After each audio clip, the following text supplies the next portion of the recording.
Hi friends, ഒരു കാര്യം പറയാൻ വേണ്ടിയിട്ടോ ഇപ്പോൾ ഒരു വീഡിയോ ആയിട്ട് വന്നത്. ഇപ്പം നമ്മുടെ കാലാവസ്ഥ നല്ല ചൂടാണ്. ഇപ്പം തന്നെ നമുക്ക് പെട്ടെന്ന് തന്നെ അസുഖങ്ങളൊക്കെ വരുന്നുണ്ട്.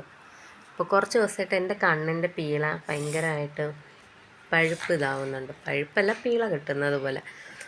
അപ്പോൾ ഞാൻ വിചാരിച്ചു എൻ്റെ ഫോണിൽ കളി കുറച്ച് ഓവറായത് കൊണ്ടായിരിക്കാം ഇങ്ങനെ വരുന്നതെന്ന്. അതുകൊണ്ട് ആരുടെ അടുത്ത് ഞാൻ പറഞ്ഞില്ല. അങ്ങനെയാണ് യൂട്യൂബിൽ ഡോക്ടർ രാജേഷിൻ്റെ ഒരു വീഡിയോ കണ്ടത്. അപ്പോൾ ഡോക്ടർ പറയുന്നത് നമുക്ക് വേറെ അസുഖങ്ങൾ ഇങ്ങനെ പനി ജലദോഷമൊക്കെ വരുന്ന വഴിക്ക് ഇങ്ങനെ സംഭവിക്കാറുണ്ട്. അതെന്ന് പറഞ്ഞാൽ നമ്മൾ കരയും തോറും നമ്മുടെ ഈ പഴുപ്പെന്ന് പറഞ്ഞാൽ ഈ മൂക്കിൽ കണ്ണും മൂക്കുമായിട്ട് കണക്ട് ചെയ്യുന്ന ഒരു ഹോളുണ്ട്. അതുവഴി നമുക്ക് മൂക്ക് വഴി പുറന്തള്ളുമെന്നാണ് പറയുന്നത്. അപ്പോൾ ആണ് നമ്മൾ തോനെയും കരയുമ്പോൾ പെട്ടെന്ന് ഈ മൂക്കൊലിപ്പൊക്കെ വരുന്നത്.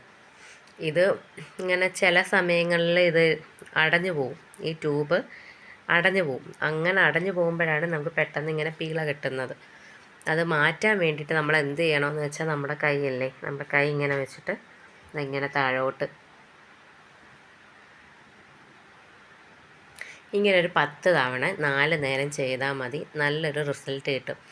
ഞാൻ ഇന്നലെ ചെയ്ത് നോക്കി, എനിക്ക് അത്യാവശ്യം നല്ല റിസൾട്ട് കിട്ടി. അതുകൊണ്ട് തന്നെയാണ് കേട്ടോ ഞാനിത് ഷെയർ ചെയ്യുന്നത്. അപ്പോൾ ബൈ.